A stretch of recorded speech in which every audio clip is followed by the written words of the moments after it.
Tone shout-out sign there. I mean, honestly, if they come over here, though, then we'll see if any of the LTA teams can beat them. I think they have a pretty good chance. Flippo's been doing a lot of trash talking and inviting the stream to scrims. Oh yeah, bro. We welcome it. Are you pro stream scrims for the LTA teams, or are you against it? Oh, I'm all the way for it, dude. I'm content is it. Content is king. Content is king. That's what I'm siding on right now? No, dude, that's what I'm saying. Let's do it. Kind of getting behind it. Let's see here, though.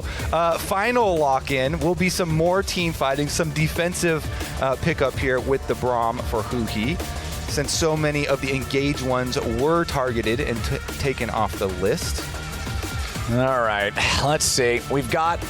Jinx can also always be a very scary one. When we're talking about how, we even heard from Kangas on the lounge at the top of the day. If you play around Scary Jerry, you let him scale up, feel comfortable. Jinx is one of those scale up, get to the point where you're feeling comfortable with your power, and then boom, you just take over the game, wipe the team fights. We'll see if they can enable Jerry to play like that in this game, but it will be, okay, the final squad for 100 Thieves here. The Aurora's in the Rel, and then Misfortune and Akali locked in for these guys. So pull everything apart. Keep it in 2v2 skirmishes, 3v3 skirmishes, things like that, because I feel like you don't want to walk in to the Rumble, Orianna, Wukong combo. You want to take advantage of the totally not BS Akali Shroud. You want to take advantage of the Aurora mobility that you're talking about and really just run these guys in circles. Yeah. You also don't want to fight a Braum level 1, so maybe DSG can cook something up with level 1 with the power of that Braum passive and Q ability. Being able to allow a lot of invade angles. They got a nice little advantage in their level 1 in the last game. So here they go. Braum heading immediately to the tri-brush to bottom side. Let's see if they try and push in at all. All right. Disguised, getting the better of 100 Thieves, aggressive level 1 in the previous game. I feel like 100 Thieves have to have that at the front of their minds right now, making sure that they're not just giving away anything for free. It looks like we're not going to get the spicy level 1 that we got in the first game, and I do believe that we might have an interview standing by. We've got Raz. What do you got for me, buddy? I got something different for you, Flowers. I've got actually Moaz, the eldest brother of Sniper that we didn't even know about. How is it? You just flew in today, right? Yeah, it's been good. It's good. I'm always happy to watch my brothers play, right? This is not the first time. I used to watch Viper a few years ago. Now I'm watching his younger brother, right? So really surreal, but very happy to be here. How is it just like having Sniper in the family? Because he's just crazy and eccentric here. So like, how is it just being able to handle that energy in the house? Listen, at home, we talk what we want. We say what we want to say, right? Like he can say whatever he wants to say, but at least I'm his older brother. I can shut him down. I can shut him up a little bit. Here, you might not be able to do that. Again, I had a serious convo with him about like, don't say you're going to retire if you can't, pull through. Don't say you're going to shave your head if you can't pull through. If he loses today, I will shave his head myself. Oh, personally! That's crazy. I can already hear the crowd popping on that one. Thank you. I appreciate it. Honestly, you're doing God's work. Appreciate you, brother. Gonna send this run straight to the casters. That is the most big brother comment I have ever heard. I will shave his head myself. Well, he was targeted in the previous game, but still came out just fine. Teammates doing a lot of work there as well in the previous one. Sniper this time around facing the 2v1 because of the lane swap that went on with the start of the game with that interview. And now we're having Exu actually come on over. Now, you can see there is no cannon minion with this wave. Right. Because it doesn't come till 4 now, and they're going to go for it, 3v1. Okay, Sniper already popping the weirding. Goes between worlds, just trying to buy himself a little bit more time. He drops the turret aggro. This is the problem with trying to do the dives in the new age of the turrets that heat up so fast. After the first couple of shots, it's just lethal. Also, Aurora is quite good at dodging some of these. You talked about it right there. Immediately with the hop, going invisible, and then flashing the other way as well. So it's kind of sucks that it costs Scary Jerry. His flash as well, a little bit there. Dangerous. We'll see if that gets punished, but they did take away some safety of the Aurora for Sniper. I think he'll be just fine, though. Yeah, he's totally chilling. I called it the wrong name. Between Worlds is the ulti. That's across the veil or something. Aurora has a lot of weird little bunny hop names, so it's okay. We got it. We got there eventually. Sniper stayed alive. That's what really matters. Yes, it cost the flash, but not dying is the key element here. 100 Thieves picking up a solid early game compared to their previous one. There haven't been any of those early blunders. Everything's just going fine. And based on what we learned in game number 1, they have the coordination. If they're on even ground with Disguise come the mid game, I have to give 100 Thieves the edge. And it's interesting, too, because Xu here on the Wukong is a bit delayed in his jungle clear because of going for the dive. So not only was it just like flashes traded and some summer spells up there and not getting too much punishment down on Sniper, but it also delays the very fearsome Wukong level 6, which is, you know, the big power spike for this champ, the big like first gank that you get off when you're level 6. You have so much more threat. Generally, when Wukong has his flash and level 6, you can pressure a lot of different lanes.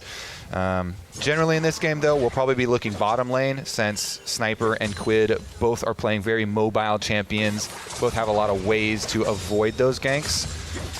And we shall see as we turn our eyes towards the bottom side of the map, since that's also where Xu will be ending his clear. Probably will just be a regular reset, though. Yep. All right, we'll see if we can get anything spicy cooking up. It is 60 seconds or so until that first set of the grubs, the first Drake about to spawn. Remember that game number 1 was a bit of a handshake early on with the neutral objectives, just agreeing to divide them evenly.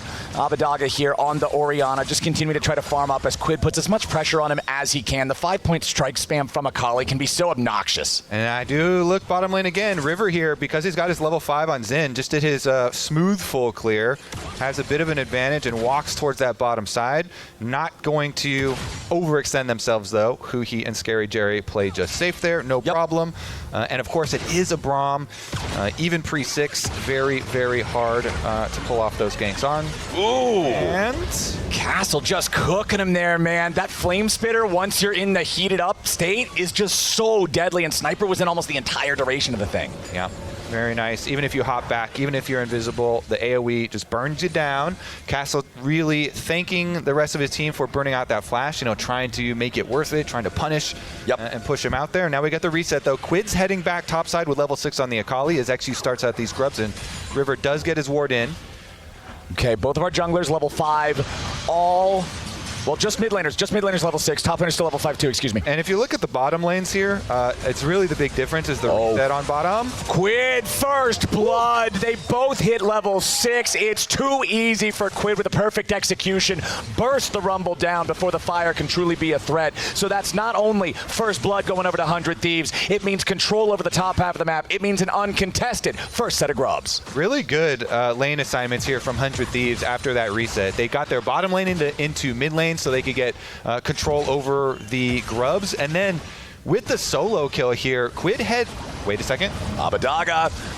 Defensive shockwave to try to stay alive. He will get out with just 100 HP, but meanwhile, Disguised trying to finish their take of the Drake, but Sniper's hanging around nearby. He goes between worlds. Ayla ready to follow it up with a 3-man crash down, but they're still in a 2v3. Sniper's got to try to get away across the veil yet again. Huhi trying to escort Xu and Scary Jerry away from this horrible, horrible place called the bot side river. Another shattering strike for another stun, but not enough damage. 100 Thieves, no kills, but they forced Disguised off the Drake. Yeah, a couple of those plays there with not quite enough damage. The one in mid lane, too, where both of them flash forward, FBI and a River trying to get the extra damage on Abbedagge, but could not finish him off. And then bottom side, they still are able to push first once again, get some more damage on the tower. Again, always the team with the grubs early on. You have to worry about the feats of strength going towards first tower in addition to those kills, because those ones you can get a lot of times before the neutral objectives, since neutrals get traded so much. Tower damage really does come in super, super handy there. So 100 Thieves feeling pretty good about this opener. I'd say namely we're worried about this Akali because Quid had also purchased the Dark Seal previous to getting his solo kill, so started stacking it up already.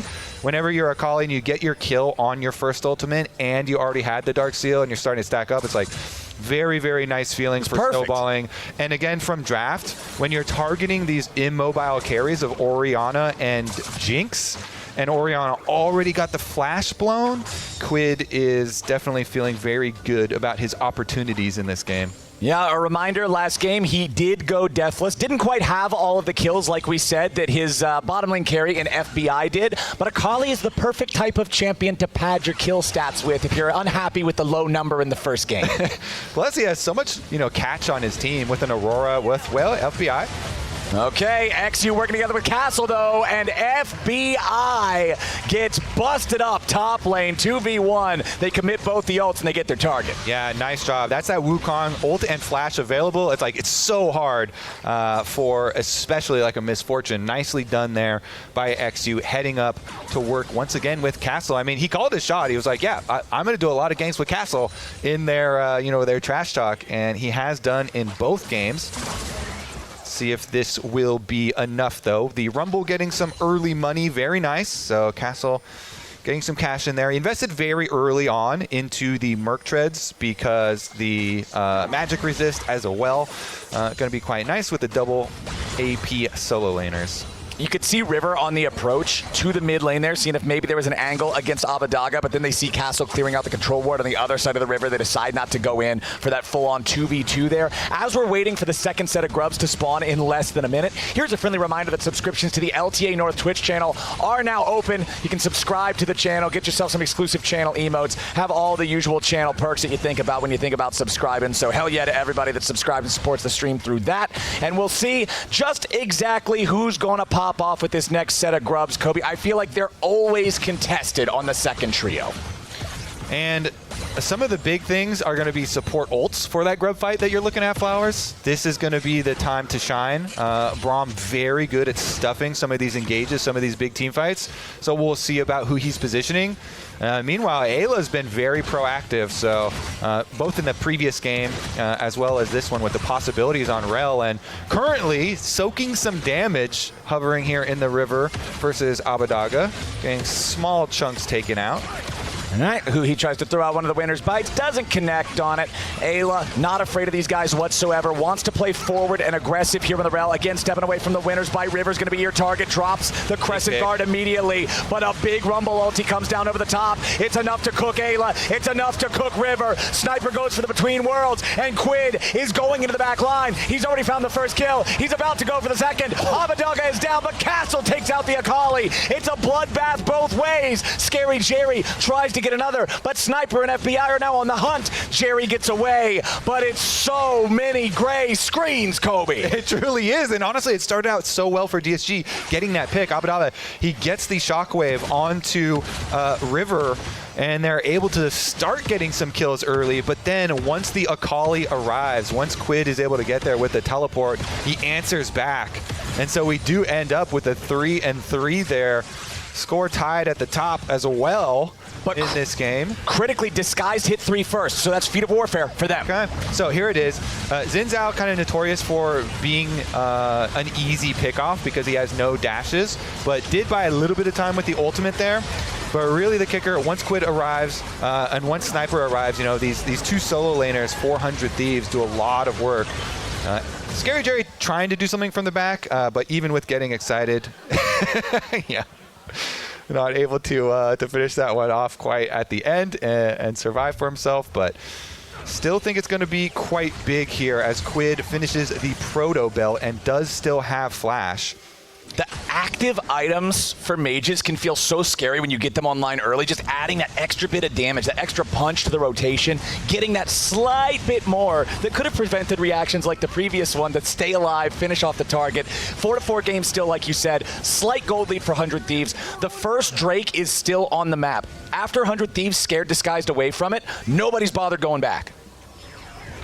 Yeah, definitely a little bit more scary than the normal Drakes too, with the Ocean having the slow, so yeah, nobody wanting to get kind of caught in there. A lot of vision set up around it, 400 Thieves, and they do have jungle support on bottom side of the map right now, so Ayla and River will link up with the Xin Zhao Rel to try and move in. Scuttle Crab first and then maybe set up for it. Well, the big thing that I'm also looking at, because that first Drake is still on the map, the neutral objective feed is very slowed down. The kill one, yes, it's already claimed by Disguised. The turret one will probably fall right after the 14-minute mark or so, but then if that one goes over to 100 Thieves, it'll still be a long way to go until we have this neutral objective one claimed, because it looks like 100 Thieves will be ahead just by 1. They're on neutral objectives, so up to a grand total of 2 for them. We'll see if they can get the Rift Herald when that spawns here in about 2.5 minutes, because that's the next neutral objective on the table. Oof, level 11 power spike here for Quid. That is going to be quite worrisome for DSG as they're roaming around. It's when the Akali is the highest level in the game, and when you get rank 2 on your ultimate, already we're kind of worried about that burst damage. They're definitely going to have to respect that positioning, and you'll see Abbedagge on the top side is like, I don't really want to be in a long lane versus Akali right now. Yeah. With that kill pressure, even though Abbedagge does have his flash on the Orianna, so under tower should be fine. Can't really overextend, and this is going to be one of the things for the game as it progresses through the mid stages here. Once these outer towers do start to go down, how do DSG control their side lanes and their minion waves in the face of 2 very, very good split pushing solo laners? It's tough. It will be tough. They did get a nice pick for themselves earlier when they all group early on the objective as 5, and they fight as a group as they want to with this comp. River and Quid alongside their bottom lane duo invading the enemy jungle, stealing away the blue buff, and they'll have no difficulty completing that task. XU still just trying to hang around, remove some of this vision. He does not want to go back towards that brush, not at all. River with the wind becomes lightning, but it does not connect.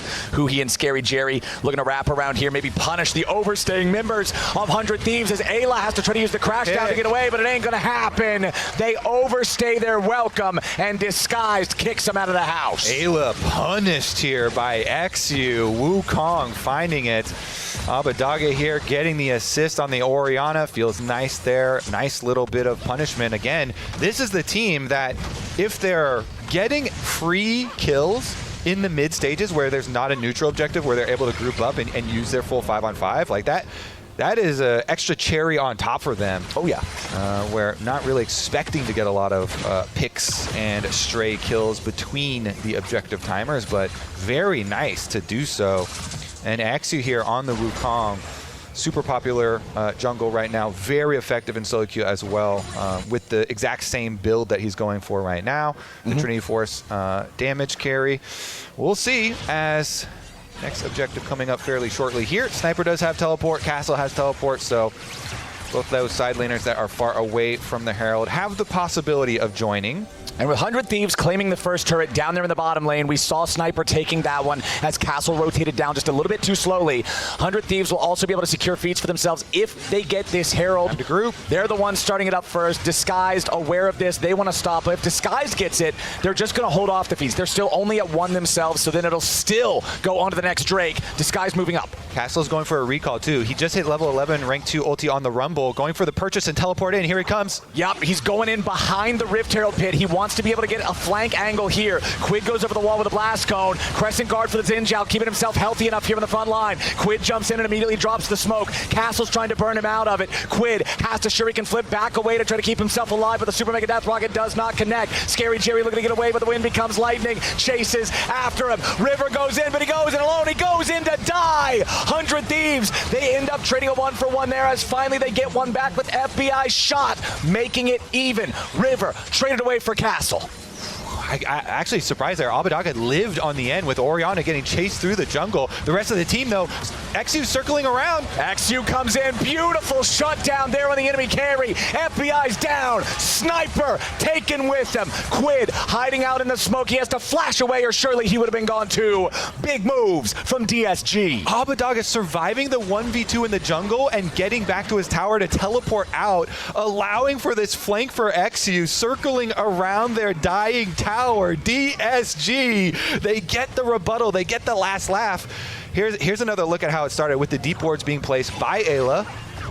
And then you get the teleport on that ward as Castle also had the mirror teleport on the other side. But then look at the left side of the screen. Abbedagge, like I was talking about, he had to deal with the Rel plus Sniper in his face, but he peels for himself with his shockwave and then is able to go back for a reset and teleport in afterwards. Meanwhile, the rest of 100 Thieves, since they chased him out, we're trying to push in on this tower, and here's the overcommit. Teleport coming in on tower. You can't stop those anymore, by the way, even if they had been able to kill it. But XU really flashing around, coming through with the flank, and once Abba arrives, they've got the extra damage. Toast and Poe Belter are pumped. XU knows the kind of trash he was talking before this series. He does not want the Twitter DMs that come with losing after talking that kind of trash. He is ready to try to carry this game 2, take us to a game 3. 1-1-7 here on the Wukong. He has been a part of every single kill for Disguised in game number 2. 100 Thieves still maintain the smallest of gold leads. Now that's finally going to go the other way. Disguised taking the lead now, just shy of 19 minutes into the game. And with so many neutral objectives added to the game, it does get a lot easier for comps like this to operate in the current meta, because you're constantly going to have, Dragon Spawn right now. XU is going to be able to move over to that one. They should be able to lock this up. They pushed out on the side lane tower as well. I believe Castle got his solo gold on that one. More money funneled into the Rumble, so nice job taking care of the aftermath of that team fight here for DSG, collecting everything necessary, and now they just continue to look towards these spawns. Otacon in only 30 seconds back onto the map. They can try and use that as threat. Of course, 100 Thieves will want to flex the power of their solo laners, as we kept on looking forward to this stage of the game when the outer towers do start to drop and there is more room to work with. The picks are going to become a little bit more difficult to avoid. 100 Thieves also with the empowered boots. Hold on. Huhi could be in a little bit of danger here. Uses the Glacial Fissure defensively to get himself back to the safety of his team. Otacon has spawned in the top side of the river.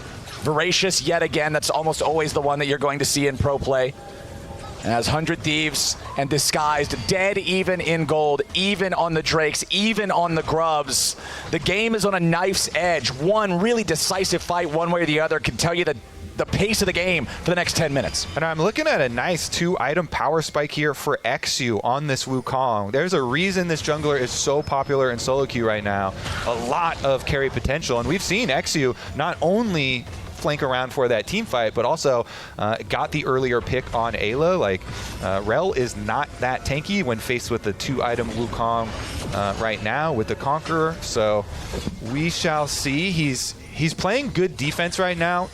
We talked about the difficulty of handling your side lanes, and so XU has taken it upon himself to hover in jungle, ready to shadow the side laners if someone tries to make a play on them. These control wards that you see on screen, these shallow control wards are so critical when you're playing a comp like this to try and defend your jungle and defend your laners that are trying to collect the minion waves as they arrive. But XU does get chased out now. He's already lost his clone. Shattering Strike, crash down, doesn't quite hit what they were looking for, but that is a massive shutdown as Sniper trying to evade his own death down here in the bottom lane, but no sir, the Electro Harpoon finds his face. 1-for-1 trade across the map. Both trash talkers down! Sniper and XU both on opposite sides of the map getting picked off. XU we were just highlighting how he was playing safe on his own control wards, but he moved out into the river punished, and now they're going for Otacon because no XU means no smite for the side of DSG.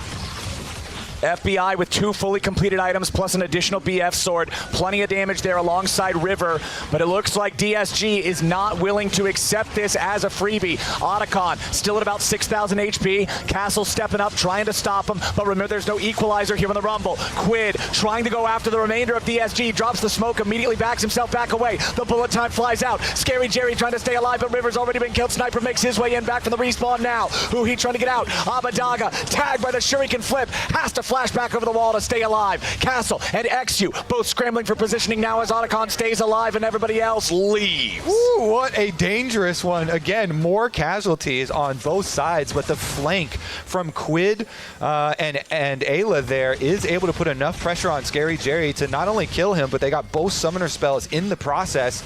Now, once again, though, they are going to look for XU, chase him out of his own jungle. Quid, he is hunting down this Wukong. Just gonna force him all the way out of here, make him scared to even wander into his own side of the map. That belongs to Akali now. Storm Surge, Empowered Sorcerer's Shoes, Rocket Belt. This guy is scary no matter who you are. Let's take another look at how this Otacon scrap happened. And here's the flank we're talking about from Ayla and Quid. They target Scary Jerry from the very beginning. Quid lands his combo, and Ayla is able to get the knock up and CC on him, forcing both summoner spells, and then Sniper teleporting in. There was no escape for him. FBI's Misfortune ultimate does end up being enough for them to get it, and they kind of are able to pull off the loop there. Meanwhile, though, River Xin Zhao with the 3 deaths now for him, soaking up some of the extra pressure on the other side of the map. And so DSG still remain ahead in kills, though slightly, ever so slightly behind in gold. Their team fight is very, very strong if they can get a solid front to back. They just have to worry about these flanks and picks. All right, bullet time from Misfortune doesn't accomplish a whole lot. Quid, though, looking for Scary Jerry here in the back. Needs a little bit of follow-up, a lot of damage onto the support from 100 Thieves, but Ayla's staying alive. Quid tries to dash back out, and he kills XU on the way. Scary Jerry and Huhi both try to back out. Abadaga gets the kill back onto Ayla, but it's still 4 alive for 100 Thieves, only 3 for Disguised. Scary Jerry, the big damage threat, down to below 300 HP, has to retreat, and 100 Thieves will take the win in the fight.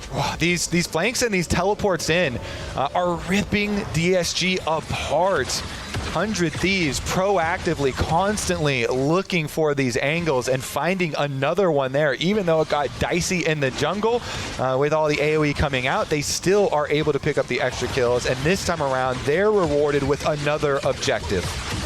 All right, another Drake going the way of 100 Thieves. Let's take another look here again. These double deep wards for 100 Thieves. They only had a little bit left on expiring, and that's how Quid was able to get in there. Got a little dicey for him, but he did have the ulti to both execute and operate as an escape for himself. River once again playing frontline and shoving off the rest of the team. I love the react cams. When we get the really animated, emotive players, the react cams are always such a fun time, man. 3-1-5 here on the Akali, 6-2-3 on the Misfortune. Another good game from both of the carries, 400 Thieves. Quid gonna find Huhi and Scary Jerry as he rounds this corner, but he's really not afraid of anything there. Just pops the smoke, drops the aggro. I mean, it is just a fun game to play a Cauliflowers. When you're talking about the draft and you're looking at an Orianna and a Jinx, those are prime targets for him to deal with.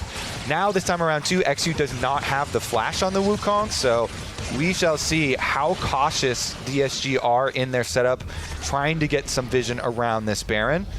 Also, when you're thinking about playing Akali doesn't like dealing with a lot of hard CC. The only hard CC on the enemy team, Rumble has none. Wukong has his ult. Orianna has her ult. Jinx has nothing except chompers. Why are you ever going to step on those? Oh, another pick. Oh, hold on now. Sniper, all right, we're fine. We're fine. But it looks like we might not be. Quid has found Abadaga here in the jungle, tags him with the Shuriken flip, gets back out of the way off the shockwave. Abadaga's down, but are they going to trade Quid for it? No! Second half of the perfect execution for the perfect exit as bullet time over the wall starts dusting Castle's health bar. A little bit more is all they need. Super Mega Death Rocket ain't going to do it as River stays alive. Quid still just baiting him in on the other side of the fight. XU barely gets away, but Disguised is hemorrhaging in their own jungle. See, you look at the game from an Akali perspective, and it's pure fun. You look at the game from the low mobility carries, and you're like, wow, not so fun. 100 Thieves, though, with that one, even though Sniper's attempt with the Aurora ultimate doesn't actually put too much pressure on Scary Jerry, it's just Quid hovering in the jungle, finding the Orianna in the rotation. And that's the issue. When your team doesn't have the ability to push out a lot on your side lanes, then even your rotations between your own jungle side lanes towards your middle are going to be a little bit dangerous. And if you hang around there in the jungle enough, looking for those members passing through, Quid was able to find another one. And again, these deep wards constantly replaced by 100 Thieves, so they can pull off these plays yet again.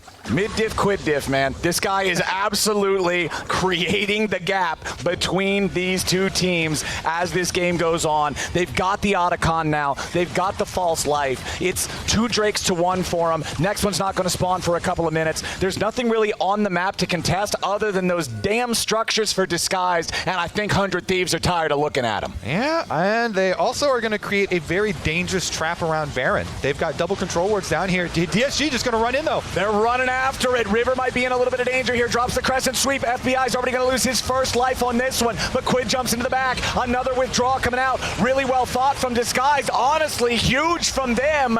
They don't lose a single man, and they take 3 of the Guardian Angels. That's massive. They nerfed this Otacon GA to give 200 gold per reset now, and DSG don't lose anything. As you say, Flowers, the only even flash that 100 Thieves got was the Braum flash, which is definitely not as important as any of the other ones. That is That is a bit of a lifesaver there for DSG, because some of the most dangerous scenarios in the current meta are when enemy team has Otacon GAs and Baron is alive. But taking those out is step number one. Now DSG can come back and they can contest step number two, which is the Baron itself. Okay, disguised, you did it once. Now you got to do it again when you can actually kill him. But you can still only actually kill a few of them. Flanking. Look at him. Quid's looking for it. He wants Abadaga and Scary Jerry yet again. The Baron down to about 5,000 HP. Ayla's got to deal with Castle, who's burning him down pretty low, but Castle has now had to use his own Zonias. Bullet time flies out. The rest of Disguised trying to scramble. Castle's left on his lonesome, and he's eating bullets. Breakfast, lunch, and dinner. FBI takes him out, and River's going in with the wind becomes lightning. Scary Jerry with a flashback over the wall. XU trying to protect him as Ayla goes in,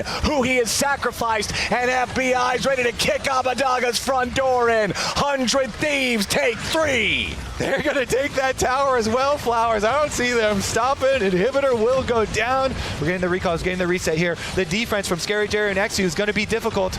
This is it, though. They have to try to defend here. TP bringing Quid back with the rest of 100 Thieves. FBI staying alive for now. Finally going to be shut down. Scary Jerry falls. Ayla taking the kill on that one. XU is gone. 100 Thieves in the enemy base. They've got another wave marching up.